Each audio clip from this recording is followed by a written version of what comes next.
चलिए, good morning सभी को। कैसे हैं? आ, हम लोग जो है मॉडर्न हिस्ट्री को देख रहे थे। मॉडर्न हिस्ट्री में जो है आप लोग को बंगाल का गवर्नर जनरल तक बता दिए थे। आज का जो हम लोग का टॉपिक होगा वो भारत के गवर्नर जनरल से शुरुआत होगा। ठीक है, भारत के गवर्नर जनरल से देखेंगे।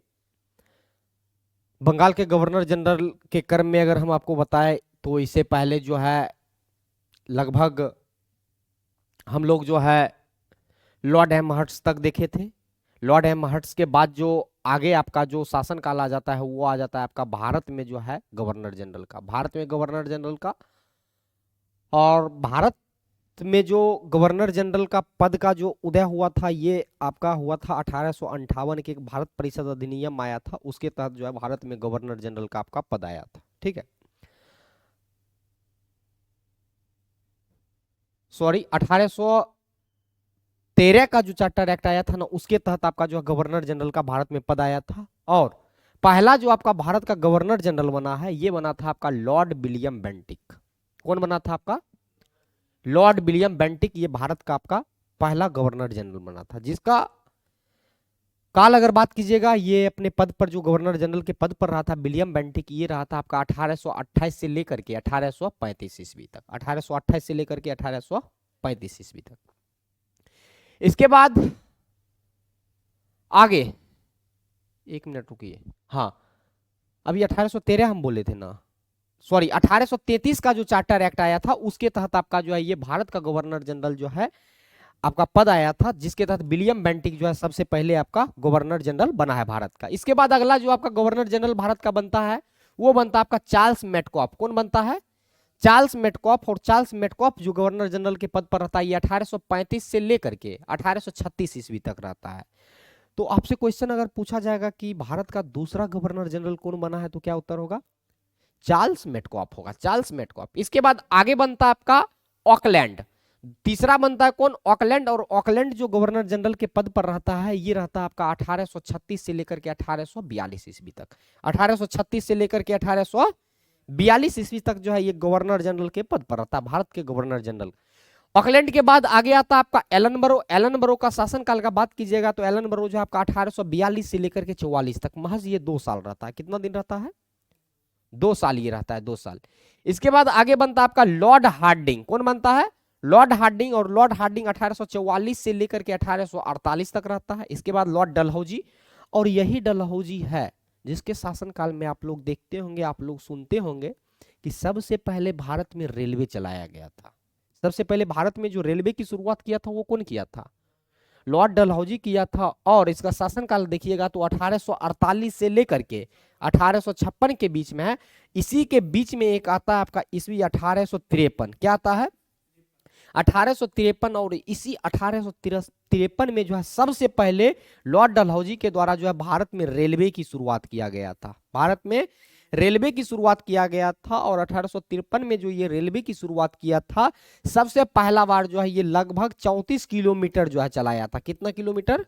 34 किलोमीटर। और ये 34 किलोमीटर जो चलाया था ये आपका मुंबई से लेकर के जो है कहां तक चलाया था?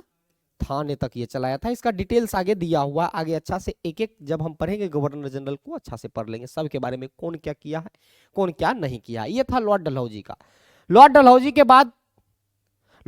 के बाद आगे जो आपका गवर्नर जनरल बनता है वो कौन बनता है? Lord Canning. कौन बनता है? Lord Canning. और इसका शासनकाल देखिएगा 1856 से लेकर के कब तक है? 1862 ईस्वी। लेकिन इसी बीच में 1856 से 1862 के बीच में एक अधिनियम आ जाता है। कौन सा? 1858 का भारत परिषद अधिनियम। कौन सा अधिनियम आता है? 1858 का भारत परिषद अधिनियम। और इस अधिनियम में यह प्रावधान कर दिया गया था कि अब जो भारत का गवर्नर जनरल होता था ना उस गवर्नर जनरल के पद के नाम को बदल दिया गया। और गवर्नर जनरल के पद के नाम के जगह जो नया आया था वो था वो भारत का वायसराय। क्या शब्द था? भारत का वायसराय। तो 1858 में आपका भारत का वायसराय का पद आया था। तो क्या हम कह सकते हैं कि लॉर्ड कैनिंग 1856 से लेकर के 1858 तक यानी कि 2 साल जो है ये गवर्नर जनरल के पद पर रहा है। किस पद पर रहा है? गवर्नर जनरल के पद पर रहा है। अब पुनः ये जो है 58 से लेकर के 1862 ईस्वी तक 4 साल जो है ये वायसराय के पद पर रहा है ना। इस हिसाब से एक क्वेश्चन और बनता है, भारत का अंतिम गवर्नर जनरल कौन हुआ? भारत का अंतिम गवर्नर जनरल कौन हुआ? Lord Canning. क्योंकि यहां से जो है एक नया पद आ जाता है, कौन सा?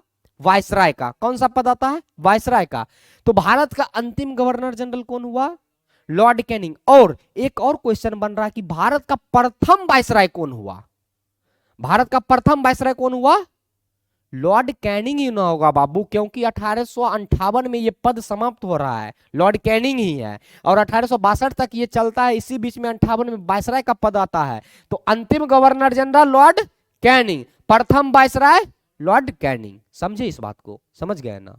क्योंकि इसी के काल में देखिएगा कि ये गवर्नर जनरल का पद का जो है समापन हो रहा है, समापन हो रहा है, जिसके स्थान पर वायसराय आ रहा है। तो अंतिम यही होगा गवर्नर जनरल, प्रथम वायसराय भी यही होगा। क्लियर है यहां तक डाउट? ठीक है, ये था आपका गवर्नर जनरल। ये क्या था आपका? Governor general. अब देखिए एक एक गवर्नर जनरल जो है क्या काम किया है, क्या नहीं किया है, इसके बाद हम लोग पढ़ लेंगे किसके बारे में? तो वायसराय के बारे में। किसके बारे में पढ़ेंगे? वायसराय के बारे में पढ़ेंगे। गुड मॉर्निंग गोलू राजा, गुड मॉर्निंग। ठीक है, तो अब देखिए लॉर्ड विलियम बेंटिक आप लोग जो है सबसे पहले देखे थे कि ये आपका जो है भारत का गवर्नर जनरल बनकर के आया था। इसका काल 1828 से 35 ईस्वी तक है, लेकिन ये भारत का जो गवर्नर जनरल बना था ये 1833 से बना है। कब से बना है? 1833 से बना। एक 1833 में चार्टर एक्ट आता है, 1833 में चार्टर, यहां पर समझ लीजिए। इसका काल कब से कब तक दिया गया है? 1828 से 1835। ये किसका काल है? लॉर्ड विलियम बेंटिक का। लॉर्ड विलियम बेंटिक क्या हुआ करता था? तो ये पहले जो है आपका, ये पहले बंगाल का जो है, ये जो है आपका बंगाल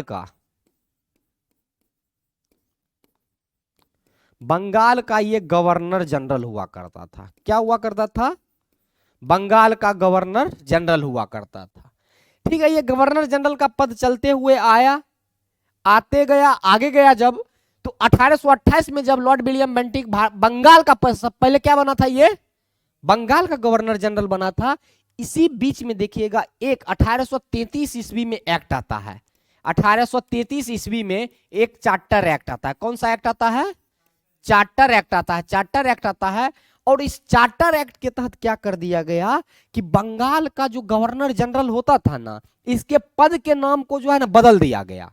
इसके पद के नाम को जो है बदल दिया गया। और इसके पद के नाम को बदल करके 1833 में क्या कर दिया गया? तो यहां पर जो बंगाल लगा हुआ करता था इसको हटा दिया गया, इसको हटा दिया गया और इसके स्थान पर एक नया शब्द ला दिया। क्या?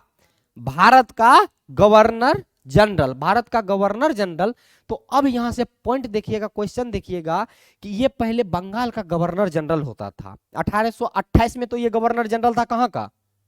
बंगाल का। ये कहां तक चलेगा? ये चलेगा 1833 तक, क्योंकि 1833 में नाम बदला रहा है ना। 1833 तक चल रहा है और 1833 में क्या हो रहा है? बंगाल का गवर्नर जनरल का पद क्या हो रहा है? समाप्त हो रहा है, समाप्त हो रहा है। उसके स्थान पर क्या आ रहा है? भारत का गवर्नर जनरल आ रहा है। क्या आ रहा है? भारत का गवर्नर जनरल। और ये 1833 से ये भारत का गवर्नर जनरल पद आ रहा है। तो यहां पर हम ये कह सकते हैं कि बंगाल का अंतिम गवर्नर जनरल कौन हुआ? Lord William Bentinck. फिर 1833 में समाप्त हो रहा है, इसके जगह पर आ रहा है भारत का गवर्नर जनरल। अब यहां पर हम कह सकते हैं कि भारत का प्रथम गवर्नर जनरल कौन हुआ? Lord William Bentinck. अंतिम ये हो गया, प्रथम भी यही हो गया। वो बंगाल का गवर्नर जनरल और भारत के गवर्नर जनरल के संदर्भ में था। लॉर्ड कैनिंग जो आपका भारत का अंतिम गवर्नर जनरल और प्रथम वायसराय के संदर्भ में था। प्रथम वायसराय के संदर्भ में था। एक बार आप याद रखिएगा 1773 का रेगुलेटिंग एक्ट, सबसे पहले बंगाल गवर्नर का पद आया। ठीक है, बंगाल गवर्नर का पद आया था। उसके बाद आप लोग आगे पढ़िएगा तो 13 में आया, 33 में आया, 58 में आया, धीरे धीरे परिवर्तित होते गया है। जब हम आज से आपका पॉलिटी फाउंडेशन बैच में शुरू हो रहा है, पॉलिटी जब हम पढ़ाएंगे तो पहला चैप्टर जो है यही है आपका ऐतिहासिक पृष्ठभूमि, कैसे कैसे संविधान बना नहीं बना, उसी चीज से हम आज से शुरुआत करेंगे। उसमें आप लोग अच्छा से समझ जाइएगा। ठीक है, तो आगे चलते हैं। अब चलते हैं यहाँ पर विलियम बेंटिक के बारे में, जो कि आपका भारत का प्रथम गवर्नर जनरल बना है।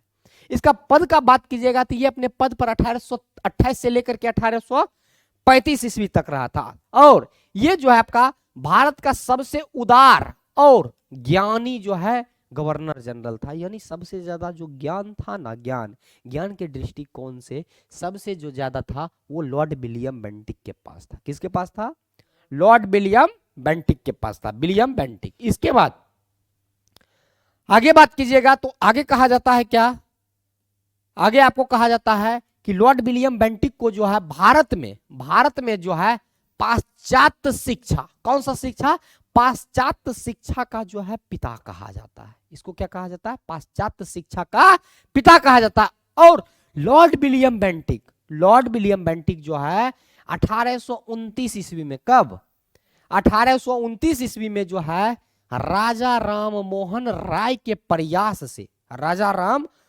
राय के प्रयास से यानी कि उसके समर्थन से जो है सती प्रथा को जो है ये समाप्त कर दिया था। अर्थात सती प्रथा को समाप्त करने वाला गवर्नर जनरल का नाम क्या है?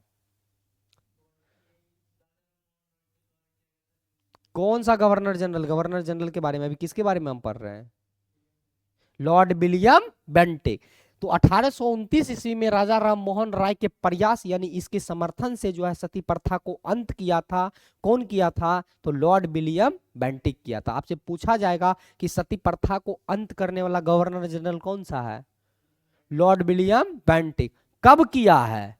1829 ईस्वी में किया, 1829 ईस्वी में किया है। इसके बाद विलियम बेंटिक जो है ये विलियम बेंटिक जो है बाल बलि प्रथा, कौन सा?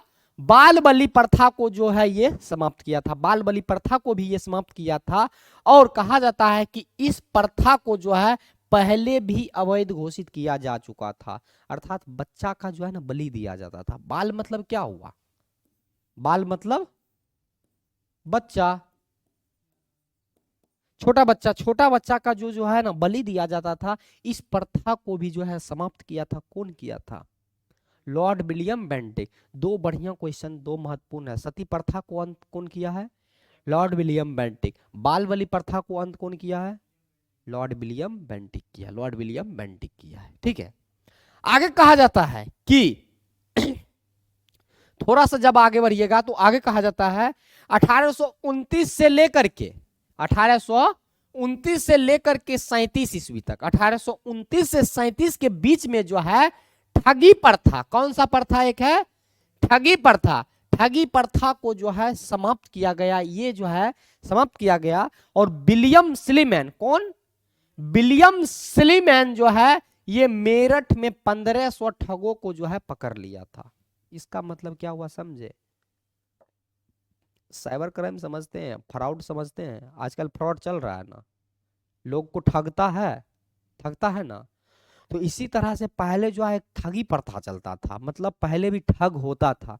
कोई बात बोल करके, कुछ बात बोल करके आपको उलझा लेना, आपको फंसा लेना, आपसे पैसे लेना, ये सब काम पहले भी होता था। और उसी ठगी प्रथा को समाप्त 1829-37 के बीच में किया गया है। किसके द्वारा किया गया था? लॉर्ड विलियम बेंटिक के द्वारा किया गया था। और जब लॉर्ड विलियम बेंटिक इसको समाप्त कर रहा था, इस पर रोक लगाया था, इसी बीच में एक आपका अंग्रेज अधिकारी हुआ, कौन? Sleeman, William Sleeman. ये जो है आपका मेरठ में, कहा? मेरठ में जो है, मेरठ में लगभग 1500 ठग को पकड़ा था। कितना ठग को पकड़ा था? 1500 ठग को पकड़ा था। आपसे पूछ देगा कि विलियम स्लीमैन 1500 ठगों को कहां से गिरफ्तार किया या कहां से पकड़ा? मेरठ से पकड़ा था। कहां से पकड़ा था? मेरठ से ये पकड़ा था। कहा जाता है आगे कि लॉर्ड विलियम बेंटिक के काल में जो है खासी विद्रोह शुरू हुआ था। एक विद्रोह हुआ था, कौन सा विद्रोह? खासी विद्रोह। ये खासी विद्रोह जो शुरू हुआ था ना, ये विलियम बेंटिक के ही काल में हुआ था। किसके काल में हुआ था? William Bentinck. और जहां पर हम इनके बोलेंगे, इन्होंने बोलेंगे, ये सब का मतलब हो जाएगा जिसके बारे में पढ़ रहे हैं वही। अभी विलियम बेंटिक के बारे में पढ़ रहे हैं ना, यहाँ लगा हुआ इनके काल में, तो किसके काल में? विलियम बेंटिक के काल में। आगे कहा गया है कि विलियम बेंटिक के समय में ही जो है ब्रिटिश सरकार ने 1833 1833 1833 का जो है चार्टर एक्ट को लागू किया था। अभी आपको हम बताए थे ना 1833 में एक चार्टर एक्ट आया जिसमें बंगाल के गवर्नर जनरल के पदनाम को समाप्त कर दिया गया और उसके स्थान पर एक नया शब्द ला दिया गया, क्या? भारत का गवर्नर जनरल। ये जो है ये कब हुआ था? 1833 में हुआ था। इसी चार्टर एक्ट में ये प्रावधान था, ये प्रावधान था। और 1833 में आ रहा है तो किसके काल में आएगा? विलियम बेंटिक के काल में आएगा। किसके काल में आएगा? विलियम बेंटिक के काल में आएगा। इसके बाद आगे जो हम लोग को पढ़ना है वो है आपका चार्ल्स मेटकॉफ। दूसरा जो आपका भारत का गवर्नर जनरल बनता है, ये कौन बनता है? चार्ल्स मेटकॉफ बनता है। मेटकॉफ बनता है और मेटकॉफ के बारे में कहा जाता है क्या? मेटकॉफ के बारे में कहा जाता है कि इन्होंने जो है शिक्षा पर जो है मैकाले का प्रावधान जो है आगे बढ़ाया था। अर्थात शिक्षा जो अंग्रेजी शिक्षा दिया जा रहा था, अंग्रेजी शिक्षा जो दिया जा रहा था उसको लेकर के जो मैकाले का प्रावधान था, एक लॉर्ड मैकाले हुआ, लॉर्ड मैकाले का जो प्रावधान था इसी को आगे बढ़ाने का काम किया था। कौन किया था? चार्ल्स मेटकॉफ किया था। चार्ल्स मेटकॉफ अर्थात शिक्षा को जो है ये डेवलपमेंट किया था। और मेटकॉफ का जो शासन काल है ये कब से कब तक है? 1835 से 1836। महज कितना दिन का? 1 साल का। टेंशन नहीं लीजिए, दरी आज ऑर्डर कर दिए हैं, 17 तारीख को डिलीवरी देगा, दिक्कत नहीं होगा। ठंडा लग रहा है ना? ठंडा लग रहा है। 17 तारीख को दरी ऑर्डर कर दिए हैं। 2 दरी है, 55 फीट का है कि कैसा है नहीं पता है, आ जाएगा, दिक्कत नहीं होगा, आराम से बैठिए अभी, ठीक है। और इस चार्ल्स मेटकॉफ को जो है ना प्रेस का मुक्तिदाता भी कहा जाता है। इस चार्ल्स मेटकॉफ को क्या कहा जाता है? प्रेस का मुक्तिदाता। अर्थात प्रेस से जो मुक्त किया था ना, ये कौन किया था? किसके काल में हुआ था? मेटकॉफ के काल में। मेटकॉफ के काल में हुआ। जहां पर आपको प्रेस और मुक्तिदाता, मुक्ति शब्द नजर आएगा, आंख बंद करके मारिएगा चार्ल्स मेटकॉफ, चार्ल्स मेटकॉफ को मारिएगा। मेटकॉफ के बारे में थोड़ा सा और जानते हैं, लेकिन उसके बारे में बस 2 ही लाइन दिया था आपका चार्ल्स मेटकॉफ के बारे में कि शिक्षा पर जो है ये मैकाले का प्रावधान लागू किया और प्रेस का जो है मुक्तिदाता किसको कहा जाता है? मेटकॉफ को कहा जाता है। अगला आपका जो गवर्नर जनरल बन जाता है वो बनता है ऑकलैंड। कौन बनता है? ऑकलैंड। और ऑकलैंड का जो काल रहा ये 36 से 42 रहा है। 36 से 42 ईस्वी, 1836 से 42 ईस्वी। ऑकलैंड के बारे में अगर देखा जाए, केमिस्ट्री आप पढ़े हैं ना? केमिस्ट्री का नोट्स लिए हैं तो जाके लीजिए। क्या कर रहे हैं? कौन चीज से पढ़ रहे हैं? नहीं महाराज, हम परसों डाले हैं केमिस्ट्री का नोट्स, परसों ही डालें केमिस्ट्री का नोट्स। जो नोट्स नहीं है जाकर के लेकर के रिवीजन कीजिए। अभी जितना पढ़िएगा बाद में कम पढ़ना पड़ेगा, नहीं तो लास्ट में वही होगा। आप भी जब एग्जाम का दौर आएगा ना तो मैराथन के चक्कर में पढ़िएगा, किताब खरीदिएगा, सेट लीजिएगा, दर दर भटकिएगा, वो कोचिंग कीजिएगा, ये कोचिंग कीजिएगा। अभी समय है, जाकर के नोट्स सारा ले लीजिए, रिवीजन कीजिए, दबा करके रिवीजन कीजिए। सारा नोट्स का लाइन बाय लाइन ओठ पर ले आइए, लाइन बाय लाइन सबका ओठ पर ले आइए। अभी मौका है, जितना पढ़ना है पढ़िए, ठीक है। ऑकलैंड, ऑकलैंड का अगर हम बात करें तो 1839 ईस्वी में जो ऑकलैंड है, 1839 ईस्वी में ये कलकत्ता से जो है दिल्ली तक, कलकत्ता से लेकर के जो है दिल्ली तक जो है ये GT road, grand trunk road, कौन सा? ग्रैंड ट्रंक रोड, जिसको जीटी रोड कहते हैं, इसका जो है ये निर्माण करवाया था। कहां से कहां तक लेकर के? कलकत्ता से दिल्ली तक, कलकत्ता से दिल्ली तक। अगर ऐसे देखा जाए, जीटी रोड जो है ग्रैंड ट्रंक रोड को जो बनवाया है ना, जिसका जो निर्माण करवाया है वो शेरशाह सूरी करवाया। कौन करवाया था? शेरशाह सूरी। जब आप पढ़िएगा मध्यकालीन भारतीय तो उसमें आपको शेरशाह सूरी के बारे में पढ़ना पड़ता है, और यही शेरशाह सूरी जो है जीटी रोड का निर्माण करवाया था। लेकिन ये जो है ना आपका ऑकलैंड, इसका मरम्मत करवाया था। क्या करवाया था? मरम्मत करवाया था। निर्माण की जगह पर आप मरम्मत भी कह सकते हैं, मरम्मत भी कह सकते हैं। ये करवाया था ऑकलैंड, करवाया था ऑकलैंड, ऑकलैंड।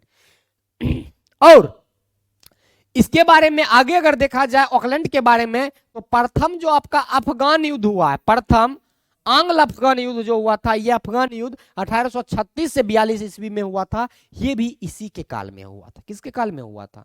ऑकलैंड के काल में हुआ था आंग्ल अफगान युद्ध।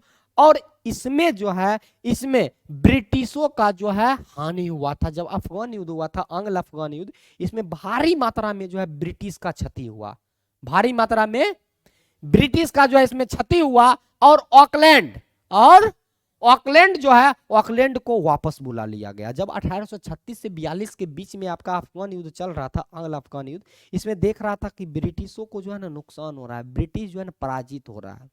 आंग्ल अफगान युद्ध जब भी होगा तो आंग्ल मतलब यूरोपीय देश, आंग्ल मतलब यूरोपीय देश, अफगान मतलब अफगान देश, इसके बीच में मतलब अंग्रेज और अफगान के बीच में हो रहा था, अंग्रेज और अफगान के बीच में हो रहा था। तो ये जो है 1836 और 42 के बीच में जब आपका आंग्ल अफगान युद्ध हो रहा था, इसमें ब्रिटिश को काफी ज्यादा नुकसान हुआ, काफी ज्यादा क्षति हुआ, जिसको देखते हुए यूरोपीय सरकार जो है वहां जो है यूरोप मतलब जो वहां ब्रिटिश में ब्रिटेन में जो बैठा हुआ था, वो भारत से जो है ऑकलैंड को वापस बुला लिया। मतलब बोला तुमसे नहीं संभल रहा है, तुम अब वापस आ जाओ, इसको वापस बुला लिया था, वापस बुला लिया था। और ये ऑकलैंड जो है, ऑकलैंड ये तीर्थ यात्रा का जो है, ये तीर्थ यात्रा कर यानी टैक्स, तीर्थ यात्रा कर यानी टैक्स, इसको जो है ये समाप्त कर दिया। तीर्थ यात्रा टैक्स क्या होता है?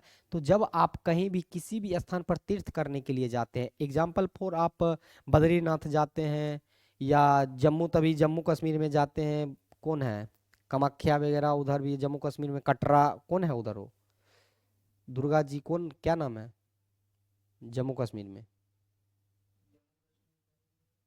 क्या नाम है महाराज? देखिए पेट में है, मुंह में नहीं आ रहा है।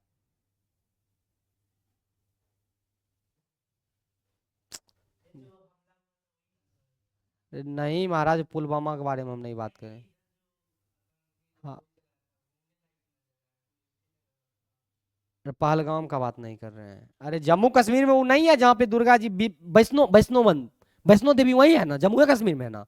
तो वैष्णो देवी वगैरह जो हम लोग तीर्थ करने जाते हैं, कोई भी स्थान पर तीर्थ करने जाते हैं, तो पहले जो है ना देखो वैष्णो देवी वो बोले खुशी कुमारी, वैष्णो देवी जो हम लोग जाते थे या कहीं भी जाते हैं तो टैक्स लगता है, हम लोग का पैसा दे करके जाते हैं, टैक्स नहीं ना लगता है। लेकिन पहले जो अंग्रेज का काल चल रहा था ना, आप किसी भी जगह पर आप तीर्थ यात्रा करने के लिए जाते थे तो आपको टैक्स लगता था, तीर्थ आपका टैक्स लगता था, तीर्थ करने के लिए कर लगता था। इस चीज को समाप्त किया था, कौन किया था? लॉर्ड ऑकलैंड जो है ये समाप्त किया था। मतलब भ्रमण जो आप घूमने जाते थे, टूरिस्ट वगैरह पे जाते थे, तीर्थ पर जाते थे, सब पर टैक्स लगता था, इसको समाप्त कर दिया, ये समाप्त कर दिया। और ऑकलैंड जो है, ऑकलैंड ये सिंचाई के लिए जो है नहर का निर्माण करवाया था। सिंचाई क्या हुआ? तो खेत पटाना समझते हैं? खेत पटाना मतलब क्या? मकई रोपे हैं, उसमें पानी पटाते हैं, बोर्डिंग समझते हैं? बोर्डिंग से पानी देते हैं तो आपके इधर क्या कहा जाता है? खेत पटाना ही कहता है ना। तो वही जो खेत पटाते हैं ना, हम लोग का देसी भाषा हुआ, और इसको शुद्ध हिंदी में सिंचाई कहते हैं। ये सिंचाई को लेकर के जो है ना, छोटा छोटा जो है ये नहर का जो है निर्माण करवाया था। कौन करवाया था? ऑकलैंड करवाया था। नहर क्या हुआ? तो कोई भी बड़ी नदी है, मान लीजिए ये जो है आपका गंगा रिवर है, ये आपका क्या है? गंगा रिवर है, ये गंगा रिवर है।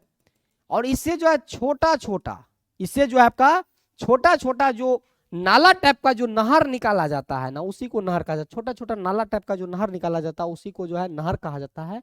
इसका निर्माण करवाया था, और इसको निकाल करके जो है सीधे खेत में देता था। कहाँ देता था? खेत में। ये सब का निर्माण जो है कराया था, कौन करवाया था? ऑकलैंड करवाया था, ऑकलैंड करवाया था। आपसे अगर पूछ देगा कि कौन सा अंग्रेज अधिकारी आया, कौन सा गवर्नर जनरल जो सिंचाई व्यवस्था को लेकर के नहर का निर्माण करवाया है? लॉर्ड ऑकलैंड करवाया था, लॉर्ड ऑकलैंड करवाया था। ये था ऑकलैंड के बारे में। थोड़ा सा और आगे हम लोग बढ़ते हैं, आगे बढ़िएगा तो आगे कहा गया है ऑकलैंड के बारे में क्या? तो ये कहा गया है कि दुर्गा पूजा की पुनः शुरुआत। कौन सा? दुर्गा पूजा, जो आज हम लोग जो है अक्टूबर महीना में, सितंबर महीना में जो दुर्गा पूजा आप लोग मनाते हैं, इस दुर्गा पूजा का जो शुरुआत जो है ना, पहले से चल रहा था लेकिन इसको बीच में बंद कर दिया गया था। लेकिन पुनः शुरुआत जो है, पुनः शुरुआत करवाया गया था, किसके द्वारा? ऑकलैंड के द्वारा, ऑकलैंड के द्वारा। खैर उतना इंपॉर्टेंट नहीं है, ये लाइन नहीं पूछा है, उतना इंपॉर्टेंट नहीं। आगे आपका बनता है कौन सा गवर्नर जनरल? तो ये बनता है आपका लॉर्ड एलन बरो। कौन बनता है?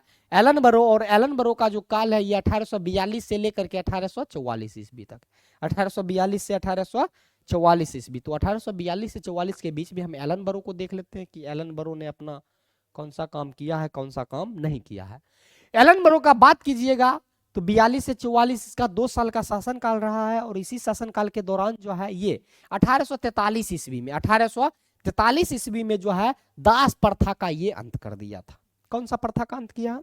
दास प्रथा का ये अंत कर दिया है। दास प्रथा का अंत, दास समझे ना, दास मतलब गुलाम, सिंपल। दास शब्द है, दास मतलब क्या होता है? गुलाम।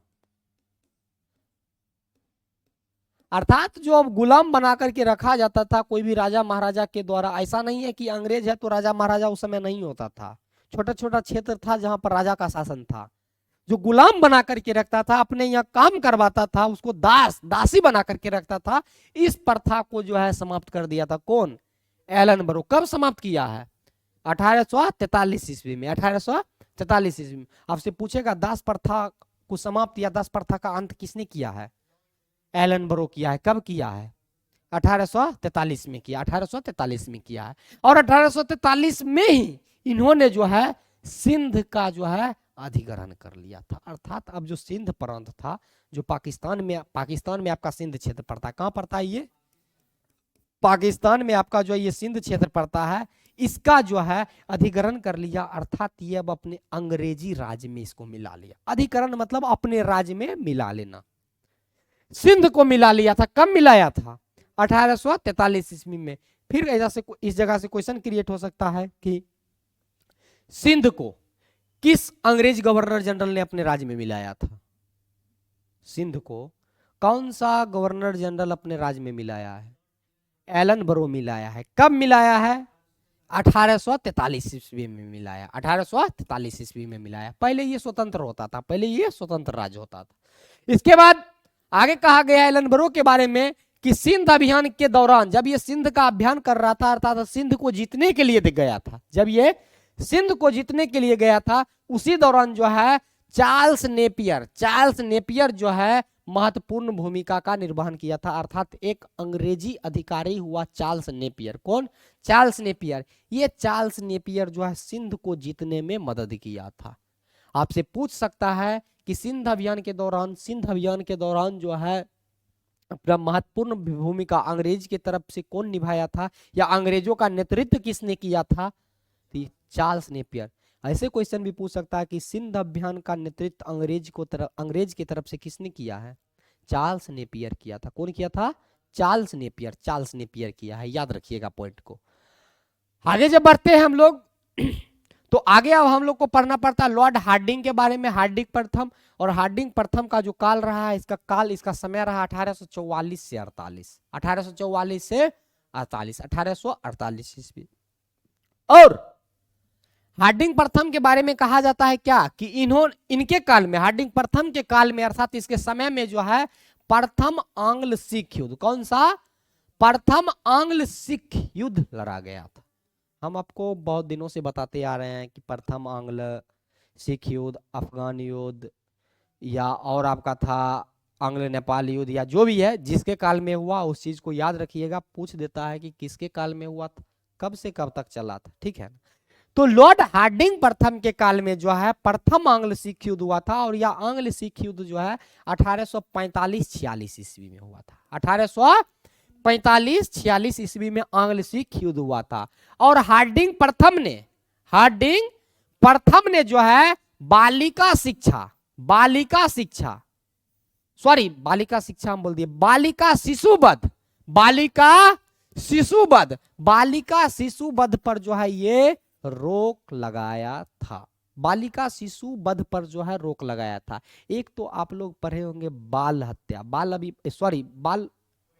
हत्या, बाल वध था ना, बच्चा का जो है वो हत्या करता था। एक आपका यहाँ पर आ गया बालिका का शिशु वध। वो बाल बोल रहा है तो उसमें बच्चा आ गया, लड़का लड़की सब आ गया जो शिशु था। यहां पर दे दिया बालिका मतलब केवल और केवल लड़की। अर्थात लड़कियों का जो है, लड़कियों मतलब बच्चा में भी जो है लड़की, सिर्फ बच्चा में भी है सिर्फ लड़की, यानी कि जो लड़की जन्म लेती थी ना, पहले उसका हत्या कर दिया जाता था। बेटी को कोई नहीं रखना चाहता था। इसी लड़की के हत्या पर अर्थात अपने बेटी के हत्या पर, बेटी बच्चे न होगा, जन्म लेगा तो बच्चे न होगा, इस शिशु बालिका शिशु वध पर जो है युक्ति युक्त प्रतिबंध लगाया था। ये कौन लगाया था? ये लगाया था आपका लॉर्ड हार्डिंग प्रथम लगाया था। और ये जो है लॉर्ड हार्डिंग प्रथम नरबली प्रथा को जो है, नरबली प्रथा को जो है ये समाप्त कर दिया गया था। नरबली प्रथा को भी जो है अब ये समाप्त कर दिया गया। नर मतलब पुरुष, नर मतलब पुरुष, बलि मतलब हत्या करना, बलि मतलब हत्या करना, प्रथा मतलब जो प्रचलन चलते आ रहा है, इस चीज पर जो है रोक लगाया है कौन? हार्डिंग प्रथम, लॉर्ड हार्डिंग प्रथम लगाया है। इसके बाद हार्डिंग प्रथम के द्वारा कहा गया है कि इन्होंने जो है सिखों के साथ जो है लाहौर की संधि, कौन सा? लाहौर की संधि की थी। ये जो आपका आंग्ल सिख युद्ध चल रहा था ना, अंग्रेज और सिख के बीच में, अंग्रेज और सिख के बीच में, इस युद्ध की समाप्ति कैसा होगा, कैसे होगा, इस चीज को लेकर के हार्डिंग प्रथम जो है सिख के साथ एक संधि किया। और वो संधि कौन सा था? लाहौर की संधि। कौन सा संधि? लाहौर की संधि। और लाहौर की संधि के तहत ही आपका जो है आंग्ल सिख युद्ध समाप्त हुआ। आपसे क्वेश्चन पूछ देगा कि आंग्ल सिख युद्ध की समाप्ति किस संधि के तहत हुआ है बाबू? लाहौर की संधि। किस संधि के तहत? लाहौर की संधि के तहत यह समाप्त हुआ था। आगे कहा जाता है हार्डिंग प्रथम के बारे में ही कि 50% अर्थात 50%, 50% जो है नमक कर जो है ये कम कर दिया था। अर्थात पहले जो है नमक पर टैक्स लगता था, नमक पर टैक्स लगता था। अब जो भी टैक्स का रेशियो होगा, मान लीजिए 1/6 होगा, 1/6 होगा, तो इसको कम करके किसने कर दिया? 1/3 कर दिया, 1/3 कर दिया। 50% कर रहा तो सीधे आधा, सीधे आधा।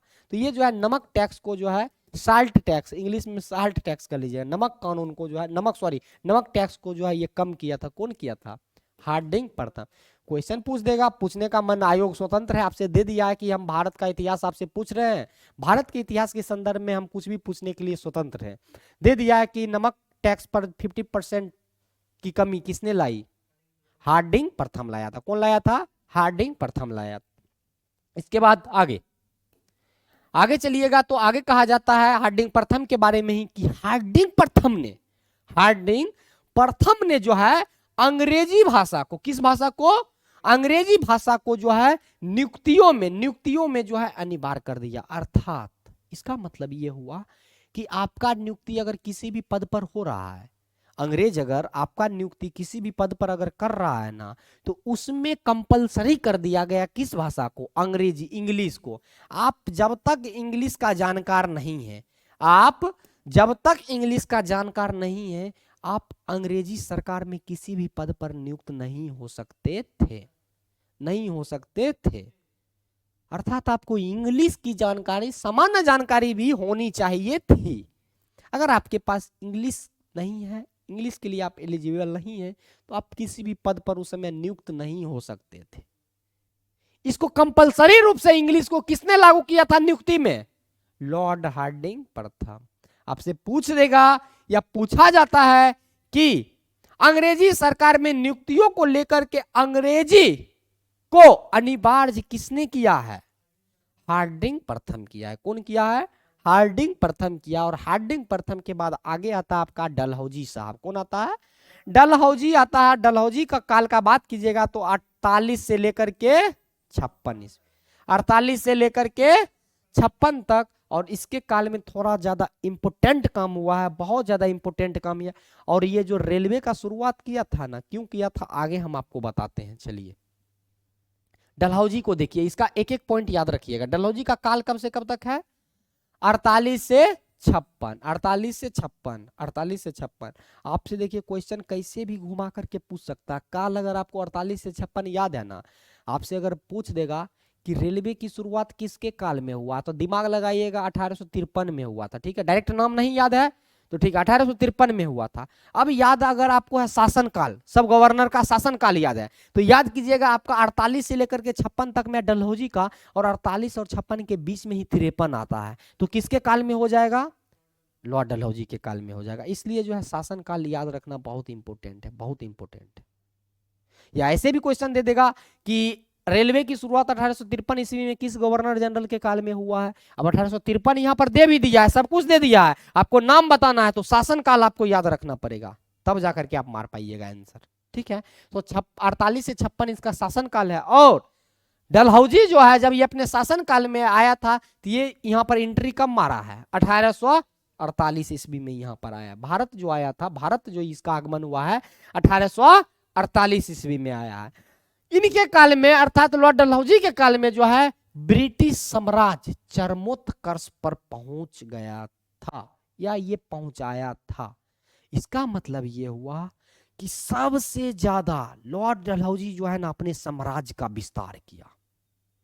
मतलब अंग्रेजी साम्राज्य का विस्तार इस राज्य से उस राज्य तक कैसे होगा, कैसे नहीं होगा, इसके लिए लॉर्ड डलहौजी साम दाम दंड भेद सब कुछ को अपना लिया। केवल और केवल किसके लिए? तो अपने साम्राज्य विस्तार के लिए, अपने साम्राज्य विस्तार के लिए। आपको क्या लगता है रेलवे की जो ये शुरुआत कर रहा है हम लोग को सुविधा पहुंचाने के लिए? नहीं, इस भ्रम में नहीं रहिएगा, आगे हम बताते हैं। रेलवे वाला पॉइंट पर जाने दीजिए, हम बता देते हैं। डलहौजी के बारे में कहा जाता है कि यह जो है एक साम्राज्यवादी, कैसा? साम्राज्यवादी गवर्नर जनरल था। साम्राज्यवादी मतलब अपने साम्राज्य का जो है विस्तार करने वाला, अपने साम्राज्य का विस्तार करने वाला। इसके नाम में साम्राज्यवादी इसलिए लगा क्योंकि सबसे ज्यादा साम्राज्य का विस्तार ये किया है, सबसे ज्यादा ये साम्राज्य का विस्तार किया है। कौन किया है? लॉर्ड डलहौजी किया। लॉर्ड डलहौजी आपसे पूछ देगा कि सबसे ज्यादा साम्राज्य का विस्तार किस गवर्नर जनरल के काल में हुआ था? लॉर्ड डलहौजी के काल में हुआ था। और लॉर्ड डलहौजी के काल में ही जो है मुगल बादशाह एक था, कौन? बहादुर शाह जफर। बहादुर शाह जफर, बहादुर शाह जफर। अर्थात जब लॉर्ड डलहौजी भारत आया था 1800 आपका 48 में, तो उस समय जो भारत में शासन था ना, मुगल वंश का ही शासन था, मुगल वंश का ही शासन था। लेकिन मुगल वंश का जो बादशाह हुआ करता था वो कौन था? बहादुर शाह। कौन था? बहादुर शाह जफर। बहादुर शाह जफर, बहादुर शाह जफर तो था, लेकिन इसका चारा यहाँ पर नहीं चलता था, यहाँ पर चारा इसका नहीं चलता था, नहीं चलता। इसके बाद डलहौजी जो है 1848 ईस्वी में आदेश दिया था कि बादशाह जो था आपका, बादशाह कौन? बहादुर शाह जफर। बहादुर शाह जफर को यह आदेश दिया लॉर्ड डलहौजी कि अब तुम लाल किला छोड़ दो, अब तुम लाल किला छोड़ दो। देखिए लाल किला बनाया हुआ है सब मुगल का, मुगल काल का है, ये बनवाया है उसको, वो उसमें रहता था, भारत में शासन प्रशासन करता था। लेकिन अंग्रेज कितना मजबूत हो गया, कितना अपने आप को मजबूत कर लिया कि जो बनाया, जो जिसका मालिक था उसी को ये आदेश दे रहा है कि तुम उस घर को अब छोड़ करके यहां से चले जाओ, लाल किला को छोड़ करके यहां से चले जाओ। ये आदेश दे दिया है 1848 में। आगे छोड़ भी देगा, छोड़वा देगा, छोड़वा देगा, ये पूरा भारत से ही इसको वापस भेज देगा, भारत से ही इसको खदेड़ देगा। रंगून भेज देता है, रंगून एक द्वीप है, द्वीप, वहां भेज देगा इसको। आगे पढ़िएगा। आगे जब ये 1848 में आदेश दिया लाल किला छोड़ दो, उसके बाद इसी के समय में जो है, इसी के समय में एक और चीज घटित हुआ था, वो था आपका दूसरा आंग्ल सिख युद्ध। कौन सा? दूसरा आंग्ल सिख युद्ध जो है इसी के काल में लड़ा गया था। पहला आंग्ल सिख युद्ध तो आपका जो है लाहौर की संधि के तहत समाप्त हो गया था, लेकिन जब डलहौजी आया तो सिख के साथ इसका अनबन तो चल ही रहा था, और जब ये अनबन चल रहा था तो इसी के काल में जो है आपका दूसरा एक और युद्ध हो गया था। कौन सा? आंग्ल सिख युद्ध, आंग्ल सिख युद्ध, सिख युद्ध। और इस युद्ध के बाद, आंग्ल सिख युद्ध के बाद जो है 1849 ईस्वी में, कब? 1849 ईस्वी में जो है पंजाब का अधिग्रहण कर लिया गया। मतलब ये हुआ पंजाब में कौन धर्म का लोग रहता है? पंजाब में कौन धर्म का? सिख ज्यादा रहता है। पंजाबी जिसको बोलते हैं ना, सिखन रहता है, पाग पगड़ी जो बांधता है, पाग जो बांधता है। यहाँ पर आप जाते हैं, गुरुद्वारा जाते हैं ना, गुरुद्वारा पटना साहिब, पटना सिटी गए कभी? गुरुद्वारा नहीं गए? गए हैं ना? तो वहां जो है सिख लोग ज्यादा रहते हैं ना, सिख का ही है वो गुरुद्वारा। सिख युद्ध हो रहा था, किस क्षेत्र में होगा? पंजाबी के साइड में होगा। पंजाब, पाकिस्तान, ये सब सिंध, ये सब किसका था? सिख का एरिया था, सिख का एरिया था, सिख का एरिया था। तो जब दूसरा आंग्ल सिख युद्ध हुआ था, उस युद्ध में जो है 1849 के बाद जो है ये क्या कर लिया था, इसमें अंग्रेज जीता और पंजाब पर अपना कब्जा कर लिया था।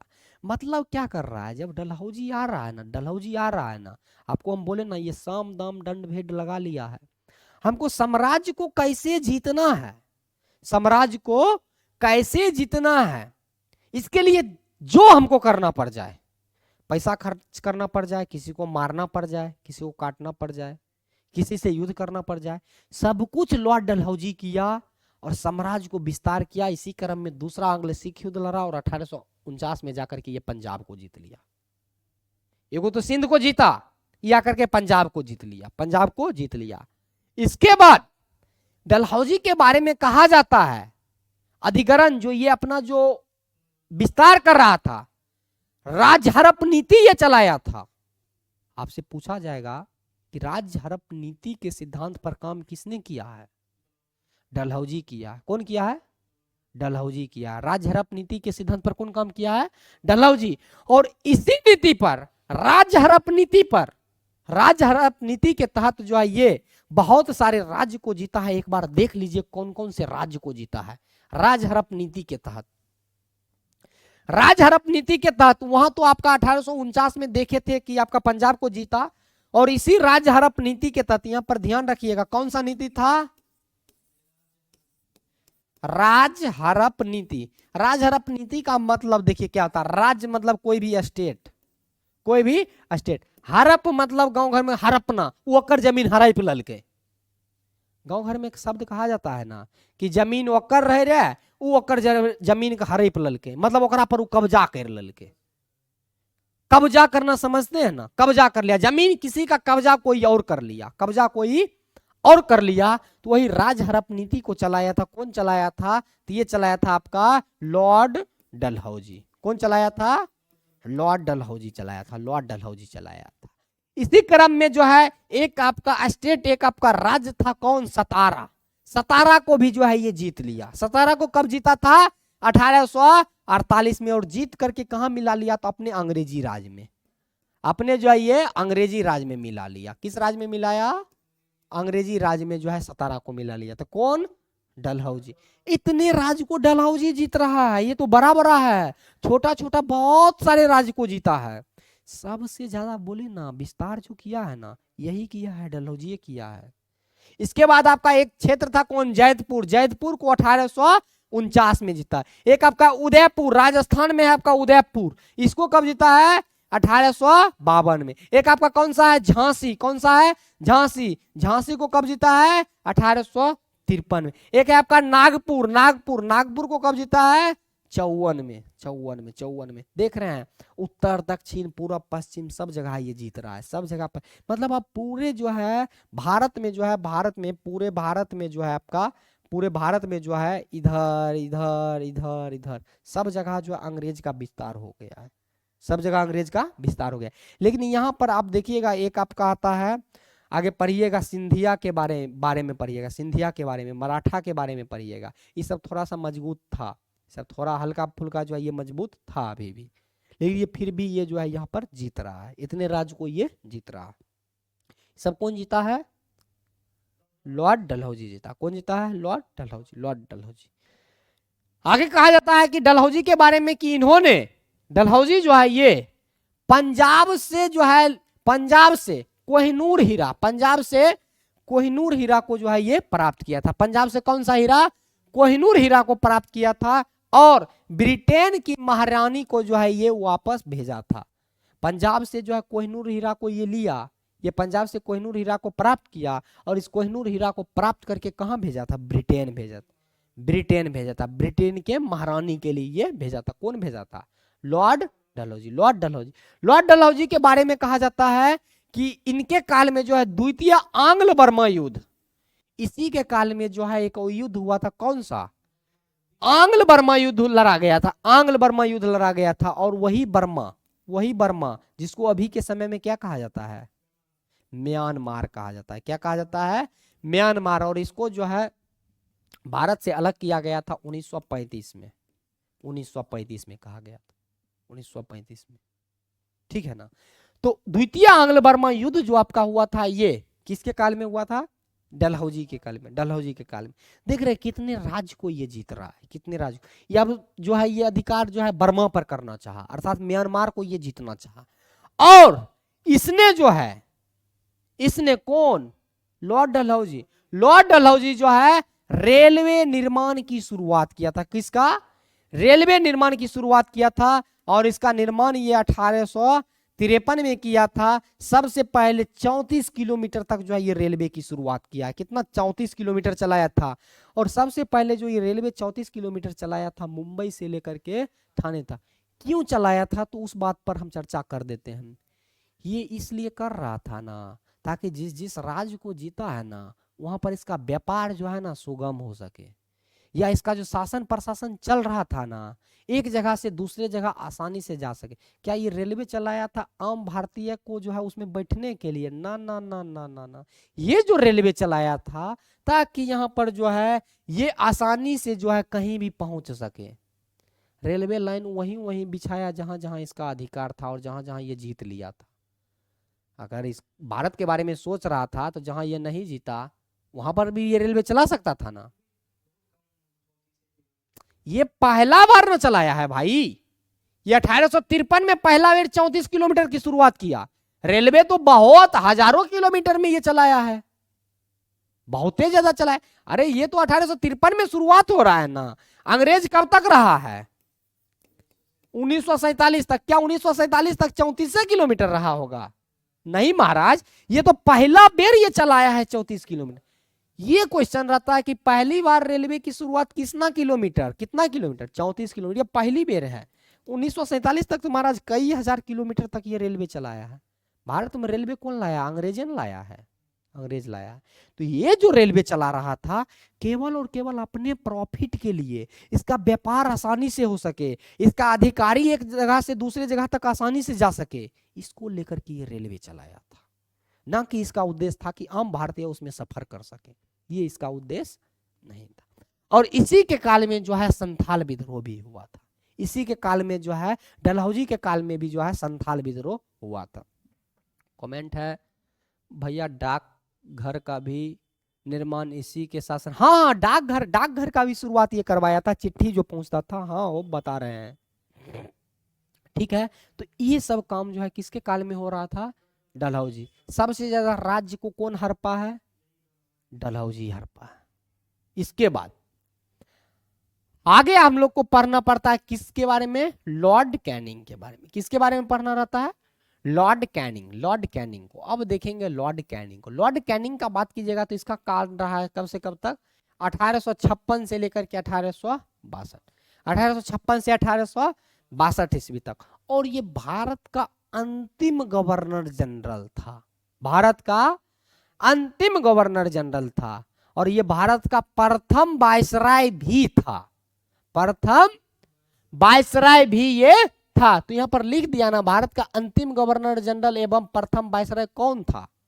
Lord Canning. क्योंकि इसी के काल में देखिएगा 56 में ये आ रहा गवर्नर जनरल बन करके, 58 में अधिनियम आता है, गवर्नर जनरल को खत्म कर दिया जाता है, उसके जगह पर वायसराय आ जाता है। और ये जो लॉर्ड कैनिंग यहाँ आया था ऑटोमेटिक गवर्नर जनरल से वायसराय बन जाता है। इसको कुछ करना पड़ा नहीं, गवर्नर जनरल से ये ऑटोमेटिक वायसराय बन। क्लियर है?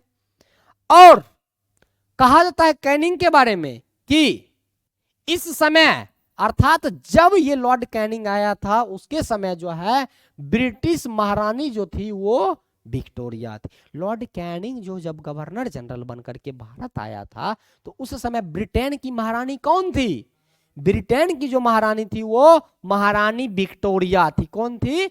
महारानी विक्टोरिया। और इसके नाम पर ही देखिएगा कलकत्ता में एक विक्टोरिया मेमोरियल हॉल भी है, विक्टोरिया मेमोरियल हॉल भी है, यही अंग्रेज अधिकारी के नाम पर। अब तो नाम बदल देना चाहिए भाई, तो अंग्रेज था, वो शासन कर रखा है, उसके गुलामी का निशानी रखा हो। बहुत जगह पर नाम है, बहुत जगह पर अंग्रेज का नाम है, बहुत जगह पर नाम है। क्या लिखे हैं? गजपति नाम है क्या कि गणपति कुमार? इसका पीडीएफ कहाँ है? सर आप जब बैच लिए हैं तो आप पीडीएफ को खोजिए ना, पीडीएफ कहाँ है? आपको नहीं पता है कि वहां पर एक पीडीएफ का फोल्डर बना हुआ है एप्लीकेशन पर, पीडीएफ का फोल्डर बना हुआ, उसमें सारा पीडीएफ है। कहाँ महाराज आप लोग बैच करते हैं? आगे लॉर्ड कैनिंग के काल में जो है, लॉर्ड कैनिंग के काल में जो है 1857 का जो है क्रांति आरंभ हुआ था। सबसे ज्यादा इंपोर्टेंट, सबसे ज्यादा इंपोर्टेंट है कि 1857 का जो आपका क्रांति हुआ था, बैठ जाइए ना, हमको नहीं होता है पढ़ाने में। 1857 का जो आपका क्रांति हुआ था, 1857 का जो क्रांति हुआ था वो लॉर्ड कैनिंग के काल में ही हुआ है। क्योंकि आप लोग देख रहे हैं 1856 से 62 तक जब ये रह रहा है, इसी के बीच में ना आपका 1857 का रिवॉल्यूशन होता है।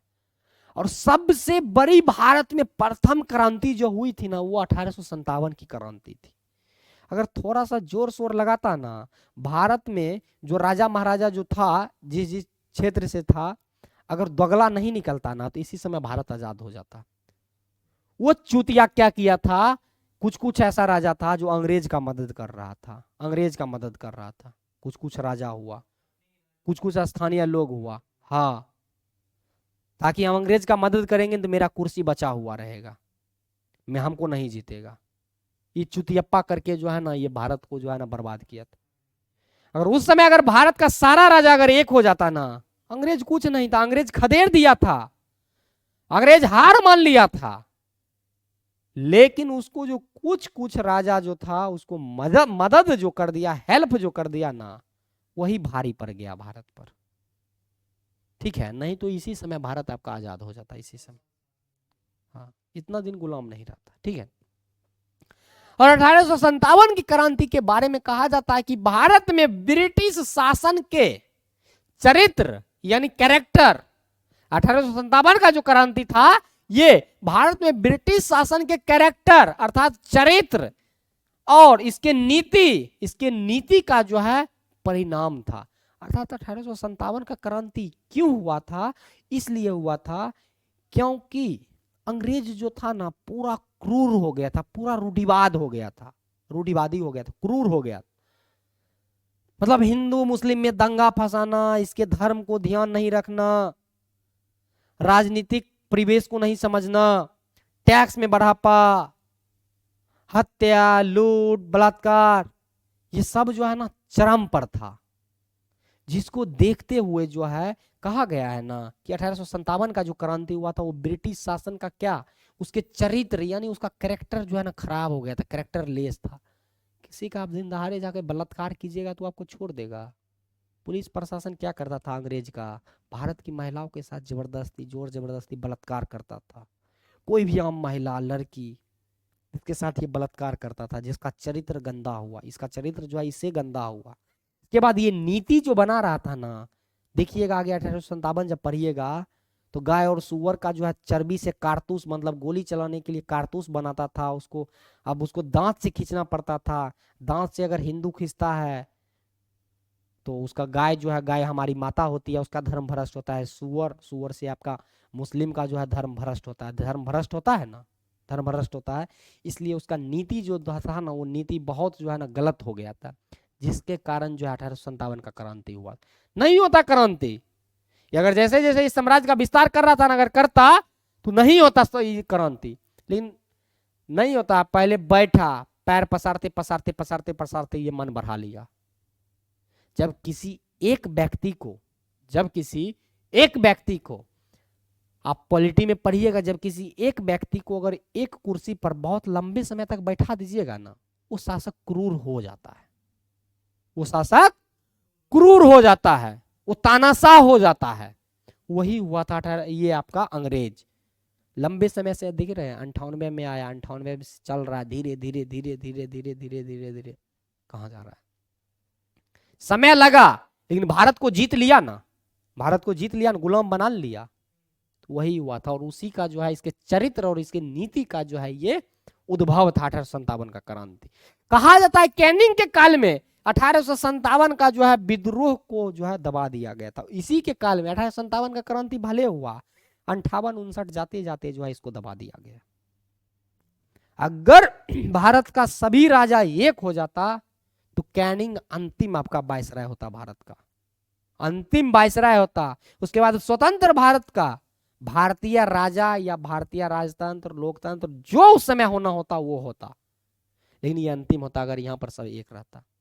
लेकिन नहीं, गलती किया, बहुत बार मौका मिला है, बहुत बार मौका मिला। कभी कभी तो मराठा भारी पड़ गया अंग्रेज पर, लेकिन मराठा में भी जो है, मराठा में भी बटा हुआ था, कुछ मराठा अंग्रेज का मदद कर दिया, कुछ बच गया, जिस वजह से वो हार गया। नहीं तो अकेला मराठा इसको भगा देता। पढ़िएगा आगे, पेशवा, बाजीराव, बाजीराव के बारे में पढ़िएगा, बाजीराव द्वितीय, बाजीराव प्रथम, पेशवा नाम सुने हैं ना, बाजीराव मस्तानी, सबके बारे में पढ़िएगा। सब अकेले भारी पड़ गया था, लेकिन उसमें भी कुछ अपने कुर्सी के लिए जो है ना अंग्रेज का साथ सट गया था, इसलिए जो है अंग्रेज हावी होते चल गया।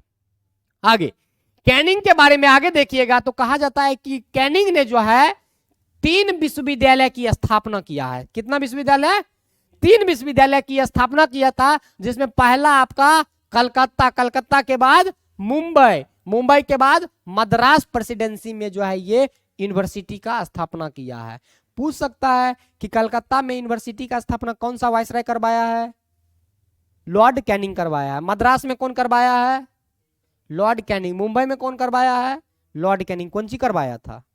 विश्वविद्यालय की स्थापना, विश्वविद्यालय की स्थापना ये करवाया था। और ये जो है लॉर्ड कैनिंग, कहा जाता है इसके काल में जो है भारतीय दंड संहिता लागू किया गया था, या इसी के काल में भारतीय दंड संहिता जो है आपका लागू हुआ था, जिसको हम क्या कहते हैं? आईपीसी। क्या कहते हैं? IPC, Indian penal code. IPC का फुल फॉर्म क्या होता है तो याद रखिएगा, इंडियन पीनल कोड, ये होता आपका आईपीसी का फुल फॉर्म। सबसे पहले जो आईपीसी लागू हुआ था वो किसके काल में लागू हुआ था? लॉर्ड कैनिंग के काल में। भारतीय दंड संहिता को लागू करने वाला कौन सा वायसराय है? Lord Canning. कौन सा है?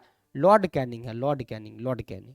और 1861 ईस्वी में एक और अधिनियम आया था, भारत परिषद का अधिनियम। वही 1861 ईस्वी का यहाँ पर लिखा है कि भारतीय, यहाँ पर लिख दिया कि भारतीय उच्च न्यायालय अधिनियम लागू हुआ था। अर्थात 1861 का जो आपका भारत परिषद अधिनियम था वो भी लॉर्ड कैनिंग के ही काल में आया था। किसके काल में आया है? लॉर्ड कैनिंग के ही काल में आया है। और लॉर्ड कैनिंग के काल में जो है सेना में जो है, अर्थात जो आपका मिलिट्री फोर्स होता था, सेना होता था, आर्मी, आर्मी जो होता था, आर्मी, आर्मी, आर्मी में जो है एक नई बंदूक, कौन सा? एक नई बंदूक, जिसका नाम क्या था? एनफील्ड, एनफील्ड राइफल को जो है लागू किया गया था। और यही एनफील्ड राइफल है जो 1857 की क्रांति का तात्कालिक कारण है। सबसे बड़ा जो रीजन था 1857 की क्रांति का, सबसे बड़ा जो रीजन था 1857 की क्रांति का, वो क्या था? तो वो था अंग्रेजी सेना में एक नया बंदूक, जिसका नाम क्या था? एनफील्ड राइफल को शामिल करना, एनफील्ड राइफल को शामिल करना। और एनफील्ड राइफल से पहले, अब आर्मी काम कर रहा है तो ऐसा थोड़ी है कि एनफील्ड से पहले और बंदूक नहीं होगा, और बंदूक होगा भाई। अब हम आर्मी हैं, हमारे लिए सरकार नया नया बंदूकें लाती हैं, मान लिए लाती हैं, लेकिन ऐसा तो नहीं है जो नया बंदूक लाती है इससे पहले बंदूक नहीं होगा, इससे पहले भी बंदूक होगा ना, इससे पहले भी बंदूक होगा। तो वही एनफील्ड राइफल के पहले जो बंदूक था वो उसका नाम था ब्राउन बेस। याद रखिएगा, क्वेश्चन पूछा जाता है। अब हमको नहीं पता है कि आप कहाँ लिखिएगा, कुछ तो लाते नहीं है, आप लिखबो नहीं करते हैं। यहाँ पर याद रखिएगा, एक राइफल था आपका कौन सा? Brown base. कौन सा था? Brown base. और यही ब्राउन बेस राइफल के स्थान पर, कौन सा? ब्राउन बेस राइफल के स्थान पर जो है एक नया आपका जो है राइफल को शामिल किया गया, जिसका नाम क्या था? Enfield rifle. क्या? एनफील्ड राइफल को शामिल किया गया। और इस एनफील्ड राइफल में जो जो कारतूस होता था ना, उस कारतूस के ऊपर जो है गाय और सुअर की चर्बी, गाय और सुअर की चर्बी लगी होती थी। और जब भी आप कारतूस, कारतूस मतलब वही गोली,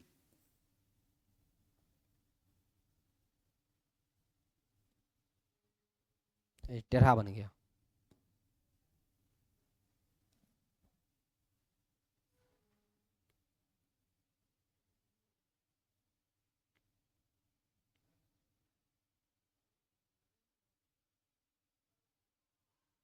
ठीक है। ये जो आपका कारतूस होता था, जो गोली होता है ना, जो गोली कारतूस, उसको लगाने से पहले उसको खोला से निकालना पड़ता था, और खोला जो बना हुआ करता था ना वो गाय और सुअर की चर्बी से बना हुआ करता था। उसको दांत से पहले खींचिए या हाथ से खींचिए, हाथ से तो उतना दम लगेगा नहीं, दांत से खींचिए तब उसको गोली में लगाइएगा, तब उसको जो है कर ये नाल उसका जो होता है वो तोड़ करके तब आप उसको चला सकते थे। जिस वजह से 1857 का आपका रिवॉल्यूशन हुआ था। पूछ देगा कि नया बंदूक एनफील्ड राइफल किसके काल में आया था? लॉर्ड कैनिंग के काल में आया था। किसके काल में आया था? लॉर्ड कैनिंग के काल में आया था। लॉर्ड कैनिंग के काल में आया था। आगे देखिएगा कैनिंग के बारे में कहा जाता है। हाँ आगे चला,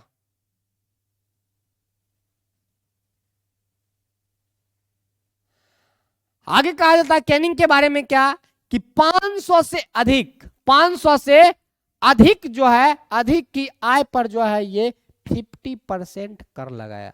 मतलब क्या? अगर उस समय किसी भी व्यक्ति को, उस समय किसी भी व्यक्ति को, कोई भी व्यक्ति को अगर इनकम जो होता था ना, उसका इनकम, इनकम मतलब हिंदी में क्या? आय, और इसको शुद्ध भाषा में बोल सकते हैं क्या? आपका कमाई। क्या? आपका कमाई। किसी भी व्यक्ति को जो अगर उस समय 1857 के आसपास, 1857-60 में, 1857-60 के आसपास अगर उसका कमाई अगर 500 रुपया से अगर अधिक हो गया ना, 500 रुपया से अगर मान लीजिए अधिक हो गया, अगर आपका 600 हो गया ना, इस पर आपको जो है ना 600 रुपया हुआ तो 50% आपको जो है टैक्स देना पड़ता था। 50% आपको टैक्स चुकता करना पड़ता था। मतलब इससे ज्यादा आप नहीं कमाइए वही बढ़िया। काहे कमाइएगा? ज्यादा कमाइएगा तो टैक्स दीजिएगा। ये टैक्स को लगाया 50% कौन लगाया है? Lord Canning. लॉर्ड कैनिंग लगाया था। क्लियर है? ये था आपका भारत का प्रथम वायसराय। क्या था? भारत का प्रथम वायसराय और भारत का अंतिम गवर्नर जनरल, अंतिम गवर्नर जनरल। अब हमारा क्या हुआ? भारत का जो गवर्नर जनरल चैप्टर था वो हो गया समाप्त। क्या हो गया? समाप्त। अब हम लोग को पढ़ना है समाप्त, गवर्नर जनरल समाप्त हो गया तो उसके बाद क्या पढ़ेंगे? क्या पढ़ेंगे जी? वायसराय। अब क्या पढ़ेंगे? भारत का वायसराय। तो अब देखिए भारत का वायसराय कौन बना, कौन नहीं बना, उसके बारे में। भारत का वायसराय, भारत का अगर वायसराय का बात कीजिएगा तो सबसे पहला जो आपका वायसराय बना है, भारत का जो सबसे पहला आपका वायसराय बना है वो कौन बना है? Lord Canning. और इसका काल वही है 56 से 62। ये पहले आपका जो है 1856 से लेकर के 1856 से लेकर के 58 तक क्या रहा है? भारत का गवर्नर जनरल। और 58 से लेकर के 62 तक क्या रहा है? वायसराय रहा है, वायसराय। ये रहा आपका भारत का प्रथम। दूसरा आपका बना है कौन सा? एल्गिन प्रथम। कौन बना है? लॉर्ड एल्गिन प्रथम। और लॉर्ड एल्गिन प्रथम का शासनकाल का अगर बात कीजिएगा तो ये है 1862 से 1863। इसके बाद है आपका सर जॉन लॉरेंस। कौन सा है? Sir John Lawrence. लॉरेंस बना आपका 1864 से 69। इसके बाद बना है Mayo, Lord Mayo. Mayo, Mayo कब से कब तक? 69 से 72। इसके बाद आपका लॉर्ड नॉर्थ ब्रुक। क्या है? Lord Northbrook. Lord Northbrook ये बना आपका 1872 से 1876। इसके बना है लॉर्ड लिटन। लॉर्ड लिटन 1876 से 1880। 1876 से 1880। इसके बाद लिटन के बाद जो अगला बना था, लिटन के बाद जो अगला बना था वो बना था आपका रिपन। कौन बना है? Lord Ripon. लॉर्ड रिपन कब से कब तक? 80 से 84। 80 से 84। इसके बाद बना है डफरीन। कौन बना है? डफरीन 84 से 88। 84 से 88। इसके बाद बना है आपका लैंसडाउन, लॉर्ड लैंसडाउन। ये कब से कब तक? 88 से 94। ये सब डाटा है, इसमें कुछ नहीं है, याद करना है। याद कीजिए, कैसे याद होगा आप जानिए, इसको याद करना है, शासनकाल पूछता है। इसके बाद एल्गिन द्वितीय बना है। कौन बना है? एल्गिन द्वितीय 94 से 99। 94 से 99। इसके बाद बना है आपका लॉर्ड कर्जन। कौन बना है? लॉर्ड कर्जन 99 से 1905। 99 से 1905। अब जो है गांधी जी यार इसमें एंट्री कर गए होंगे, इस सब के काल में गांधी जी एंट्री कर गए होंगे, आगे पढ़िएगा। इसके काल में 1915 में वो भारत आते हैं। 1915 में दक्षिण अफ्रीका से। बता देते हैं किसके काल में एंट्री किए थे। Lord Minto. उसके बाद लॉर्ड मिंटो ये 1905 से 1910। उसके बाद बना आपका हार्डिंग द्वितीय। ये बना था 1910 से 16। इसी बीच में आपका देखिएगा, आगे पढ़िएगा, महात्मा गांधी जी 1915 में जो है भारत आते हैं दक्षिण अफ्रीका से वापस भारत आते हैं और एंट्री मार जाते हैं। इसके बाद बना था आपका लॉर्ड चैम्सफोर्ड। कौन बना था? Lord Chelmsford. और चैम्सफोर्ड 1916 से 1921 इसके काल में एक अधिनियम आपका आता है 1919 का चार्टर एक्ट, 1919 का चार्टर एक्ट, जिसको मॉन्टेग्यू चैम्सफोर्ड अधिनियम भी कहते हैं। पॉलिटी में आपको हम पढ़ाएंगे। एक आपको यहाँ 1905 से 10 है, वहां पर मिंटो है ना, वहां पर एक अधिनियम आएगा मार्ले मिंटो अधिनियम 1909 में। 1909 में कौन सा अधिनियम आएगा? मार्ले मिंटो अधिनियम। वो आप पढ़िएगा, उसके बीच में पढ़िएगा। पॉलिटी में हम डिटेल्स में पढ़ाएंगे, आगे भी इसमें थोड़ा सा डाटा दिया होगा। चैम्सफोर्ड के बाद बनता है आगे आपका रीडिंग। कौन बनता है? Lord reading. ये बनता है 1921 से 26, 21 से 26। इसके बाद बनता है आपका इरविन। कौन बनता है? Lord Irwin. इसके ये रहता है आपका 26 से 31, 26 से 31। इसके बाद आपका लॉर्ड बिलिंगटन, लॉर्ड बिलिंगटन ये आपका 1931 से 36। और इसी के काल में एक अधिनियम सबसे बड़ा आता है 1935 का भारत शासन अधिनियम। 1935 का भारत शासन अधिनियम आता है, जिससे 1/4 भाग जो है, केवल 1/4 भाग जो है, आपको 1/4 भाग जो है, ये केवल और केवल एक अधिनियम 1935 के भारत शासन अधिनियम से भारतीय संविधान में शामिल किया गया। पॉलिटी में हम आपको डिटेल्स में पढ़ाएंगे क्यों शामिल किया गया था, क्या अधिनियम, सब बताएंगे। बिलिंगटन के बाद जो आगे आप लोग का बनता है, ये बनता है आपका कौन? लिनलिथगो। कौन बनता है? Lord Linlithgow. ये आपका 1936 से 1943 तक इसका काल है। 1936 से 1943 तक इसका काल है। इसके बाद आपका है लॉर्ड बेवेल। कौन है? Lord Wavell. लॉर्ड बेवेल 1943 से 1947, 1943 से 1947। इसके बाद अंतिम जो आपका बनता है, अंतिम जो आपका ये भारत का गवर्नर जनरल बनता है, भारत का गवर्नर जनरल बनता है, और अंतिम वायसराय भी बनता है। अंतिम वायसराय भी बनता है और अंतिम भारत का गवर्नर जनरल भी बनता है। ये बनता आपका 1947 से लेकर के 1948 ईस्वी तक। ये था आपका भारत का वायसराय। क्या था? भारत का वायसराय, जिसके बारे में वायसराय में हम सबसे पहले अगर यहाँ पर देखिएगा तो पढ़िएगा किसके बारे में।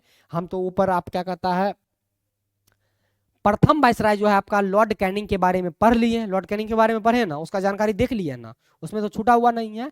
अब जो है दूसरा वायसराय के बारे में पढ़िएगा, ये है आपका एल्गिन प्रथम। कौन है? एल्गिन प्रथम। और एल्गिन प्रथम के बारे में हम बताएंगे लेकिन अगले क्लास में, और मूल रूप से जो जो इम्पोर्टेंट होगा, जिसमें जो भी डाटा देखना रहेगा उसके बारे में देखेंगे। तो एल्गिन प्रथम को देखेंगे हम अगले क्लास में। अभी आप जो है बायो का क्लास कीजिए, और 10:30 बजे से, आज से जो है 10:30 बजे से आपका जो है 10:30 AM से आपका पॉलिटी फाउंडेशन बैच शुरू हो रहा है। पॉलिटी फाउंडेशन बैच शुरू, sorry full length foundation batch शुरू हो रहा है, जिसमें हम पॉलिटी की शुरुआत कर रहे हैं। पॉलिटी की शुरुआत कर रहे हैं। और बिहार पुलिस वाले बच्चा जो बिहार पुलिस का बैच लिए, बिहार पुलिस वाले छात्र, आपके भी बैच में जो है पॉलिटी का क्लास लाइव होगा, तो आपको भी पॉलिटी का क्लास 10:30 बजे में करना है, 10:30 बजे में करना है। ठीक है, तो आपका शेड्यूल हम अपने हिसाब से डिजाइन किए हुए हैं। आपका सिलेबस खत्म करना मेरा जिम्मेवारी है। तो पॉलिटी का क्लास 10:30 बजे में मेरे द्वारा करवाया जाएगा। 10:30 बजे में लाइव आइएगा। तो हम मिलते हैं 10:30 बजे में। तब अभी जो आप दुबे सर का क्लास कीजिएगा, दुबे सर का क्लास कुछ देर बाद लाइव होगा। तो मिलते हैं फिर, तब तक के लिए धन्यवाद। कल हम चलेंगे वायसराय में। कल हम किस में चलेंगे? वायसराय में चलेंगे। पूर्ण रूप से अब जो है हम वायसराय में चलेंगे। ठीक है, और कोई भी डाउट? ठीक है, धन्यवाद, थैंक यू।